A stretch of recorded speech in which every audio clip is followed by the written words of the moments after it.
और दिल्ली में चुनाव रिजल्ट से ठीक पहले एग्जिट पोल के रुझान पर ही विपक्षी इंडिया गठबंधन में टकराव देखने को मिल रहा है। नतीजों से पहले ही गठबंधन में हार का ठीकरा फोड़ने का दौर शुरू हो गया है। टीएमसी और समाजवादी पार्टी कांग्रेस पर सवाल खड़े कर रही है। संसद परिसर में विपक्षी नेताओं ने केंद्र सरकार के खिलाफ प्रदर्शन किया। राहुल गांधी के नेतृत्व में नारेबाजी हुई, लेकिन जब बात दिल्ली चुनाव पर आई तो संसद परिसर में ही इंडिया गठबंधन में तनातनी दिखी। कांग्रेस के लोग भाषण दे रहे थे, आप पार्टी के खिलाफ बोल रहे थे, बीजेपी के खिलाफ तो बोल नहीं रहे। क्यों ऐसा कारण है कि सब जगह पर कांग्रेस आती चली जा रही है? इसलिए सोचना पड़ेगा कि क्या इंडिया गठबंधन के मुखिया कांग्रेस को बना रहना चाहिए। दिल्ली में चुनाव के आखिरी दौर में कांग्रेस ने आपके खिलाफ आक्रामक प्रचार किया। एग्जिट पोल का पैटर्न नतीजों में दिखा तो दिल्ली के बाद पंजाब और गुजरात तक जाएगी। मैं सहमत हूँ या असहमत हूँ वो अलग बात है, लेकिन विचारधारा तो है। यहाँ तो विचारधारा ही नहीं है, किससे लड़ रहे हो आप? ऐसे लोग राजनीति के लिए प्रदूषणकारी हो। आम आदमी पार्टी पर कांग्रेस की सख्ती ऐसे वक्त में है जब विपक्ष के ज्यादातर दल आपके साथ खड़े रहे। समाजवादी पार्टी, तृणमूल कांग्रेस, शिवसेना, उद्धव ने खुलकर कांग्रेस की बजाय आपको समर्थन दिया, लेकिन कांग्रेस अब आर पार की लड़ाई में है। दिल्ली के बाद दूसरे राज्यों में इंडिया गठबंधन की पार्टियां आमने सामने नजर आ सकती हैं, यानी इंडिया गठबंधन में भूचाल अभी बाकी है।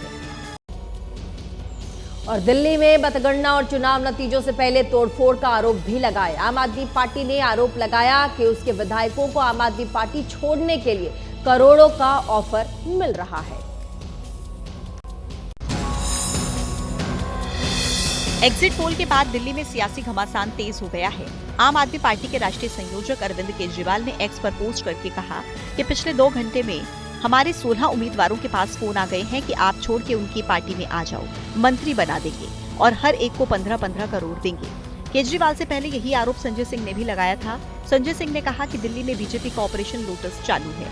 7 विधायक जो चुनाव लड़ रहे हैं, फोन आया भारतीय जनता पार्टी के उन तत्वों के द्वारा 15 करोड़ रुपए देने की बात कर रहे हैं। इन आरोपों के बीच आम आदमी पार्टी के विधायक और सुल्तानपुर माजरा से पार्टी के उम्मीदवार मुकेश अहलावत ने एक्स पर पोस्ट किया और आरोप लगाया कि मुझे फोन आया, उसने बोला कि उनकी सरकार बन रही है, मंत्री बना देंगे और 15 करोड़ भी देंगे, आप छोड़ के आ जाओ। सीएम आतिशी ने मुकेश अहलावत के पोस्ट को रीपोस्ट करते हुए कहा कि अगर गाली गलौज पार्टी की 50 से ज्यादा सीटें आ रही हैं, तो ये हमारे प्रत्याशियों को संपर्क करके तोड़ने की कोशिश क्यों कर रहे हैं? ये दिखा रहा है कि एग्जिट पोल एक साजिश है आम आदमी पार्टी के विधायक तोड़ने।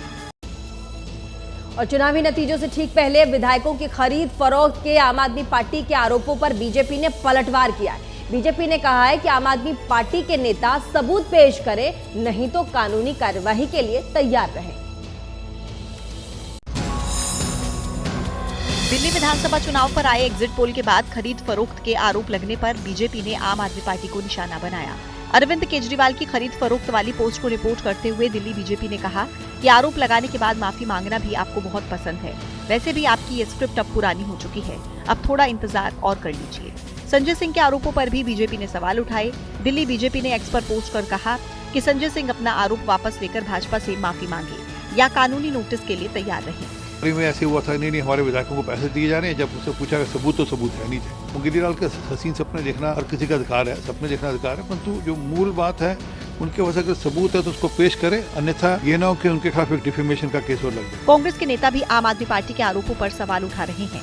कांग्रेस नेता कह रहे हैं कि आम आदमी पार्टी को सबूत पेश करना चाहिए। तो कोई विधायक शिफ्ट भी कर जाता तो क्या शिफ्ट करेगा? वो डब्बे सबके सील हो गए हैं। हम लोग विधायक बनेंगे नहीं बनेंगे वो हमको 8 तारीख को पता चलेगा। तो कोई पार्टी किसी को क्या पैसे ऑफर करेगी, मुझे नहीं समझ में आ रहा। और एग्जिट पोल में दिल्ली में कांग्रेस की हालत बहुत अच्छी नजर नहीं आ रही। कांग्रेस मुश्किल से खाता खोलती यहां नजर आ रही है, लेकिन रिजल्ट से पहले ही कांग्रेस की आपसी कलह सामने आ गई है। दिल्ली विधानसभा चुनाव में कांग्रेस के चर्चित चेहरों में संदीप दीक्षित भी शामिल रहे। नई दिल्ली सीट से उम्मीदवार संदीप दीक्षित ने आम आदमी पार्टी और अरविंद केजरीवाल को जमकर निशाना बनाया। अब संदीप दीक्षित पर उन्हीं की पार्टी के नेता आम आदमी पार्टी उम्मीदवार की मदद करने का आरोप लगा रहे हैं। क्या ये सच नहीं है कि आपके रणदीप सिंह साहनी जो मेरे खिलाफ इलेक्शन लड़े हैं, उनसे बहुत गहरे और घनिष्ठ संबंध है? उनके कहने पे आपने अपनी बहन लतिका से क्या, जो जगत सिनेमा के ओनर हैं, उनको फोन नहीं करवाया था कि मुझे का ऑफिस यहाँ से हटाया जाए? चुनाव में आम आदमी पार्टी पर हमलावर रहे संदीप दीक्षित का रुख भी अब बदला नजर आ रहा है। संदीप कह रहे हैं कि आपको कम आंका जा रहा है। एग्जिट पोल जो है शायद आप आदमी पार्टी को उतना नहीं आंक रहे, ज्यादा कमजोर आंक रहे हैं। मुझे नहीं लगता इतना खराब उनकी स्थिति रहेगी अगर जिस तरीके का ट्रेंड ये बताया जा रहा है। दिल्ली में पिछले 2 चुनाव में कांग्रेस का खाता भी नहीं खुला। अब की बार पार्टी को कुछ उम्मीद जगी है, लेकिन चुनाव खत्म होते ही कलह से साफ है कि कांग्रेस में सब कुछ ठीक नहीं है। राष्ट्रपति के अभिभाषण पर धन्यवाद प्रस्ताव पर प्रधानमंत्री मोदी ने राज्यसभा में जवाब दिया। अपने 92 मिनट के स्पीच में प्रधानमंत्री मोदी ने कांग्रेस और दूसरे विपक्षी दलों को निशाना बनाया। तमाशा करने वालों को क्या खबर, हमने कितने तूफानों को पार कर दिया जलाया है बहुत अंधियारा। अब सूरज निकलना चाहिए, जिस तरह से भी हो ये मौसम बदलना चाहिए। ऐसे ही शायराना अंदाज में पीएम मोदी ने कांग्रेस पर निशाना साधा। पीएम ने कहा कि हमारा एजेंडा नेशन फर्स्ट है, कांग्रेस का मॉडल फैमिली फर्स्ट है। नेशन फर्स्ट, इसी एक बात को मानदंड मान करके देश की सेवा करने का प्रयास किया है। कांग्रेस के मॉडल में सर्वोपरि है फैमिली फर्स्ट। पीएम ने इमरजेंसी को लेकर भी कांग्रेस पर निशाना साधा। कहा कि कांग्रेस ने सत्ता सुख के लिए लोकतंत्र को कुचला। उन्होंने फ्रीडम ऑफ स्पीच को कुचला अखबारों पर। और राज्यसभा में प्रधानमंत्री मोदी के भाषण के ठीक बाद कांग्रेस अटैकिंग मोड पर आ गई है।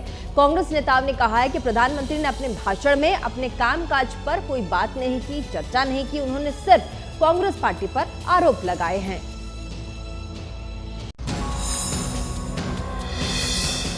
राज्यसभा में पीएम मोदी के हमले के बाद कांग्रेस नेताओं ने काउंटर अटैक किया। कांग्रेस अध्यक्ष मल्लिकार्जुन खड़गे ने एक्स पर लंबी पोस्ट लिखी। कहा कि जो व्यक्ति सिर्फ इतिहास में रहता है वो वर्तमान और भविष्य का क्या निर्माण करेगा। खड़गे ने कहा कि पीएम ने दलितों, आदिवासियों, पिछड़े, अल्पसंख्यक और गरीब की योजनाओं की बात करने के बजाय इतिहास के तथ्यों को तोड़ मरोड़ कर सदन को गुमराह करने का काम किया।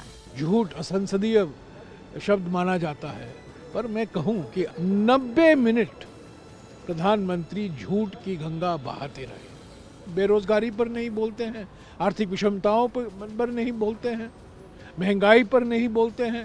कांग्रेस नेताओं ने महंगाई, बेरोजगारी और जीडीपी जैसे मुद्दों पर बोलने के बजाय सिर्फ विपक्ष को निशाना बनाते रहे। जितना निराशा से भरा, कुंठा से भरा, हताशा से भरा प्रधानमंत्री जी का रिप्लाई था, मैं उससे निराश हूं। कांग्रेस को गाली देते रहे, वो क्या करेंगे देश के लिए ये नहीं बता पाए।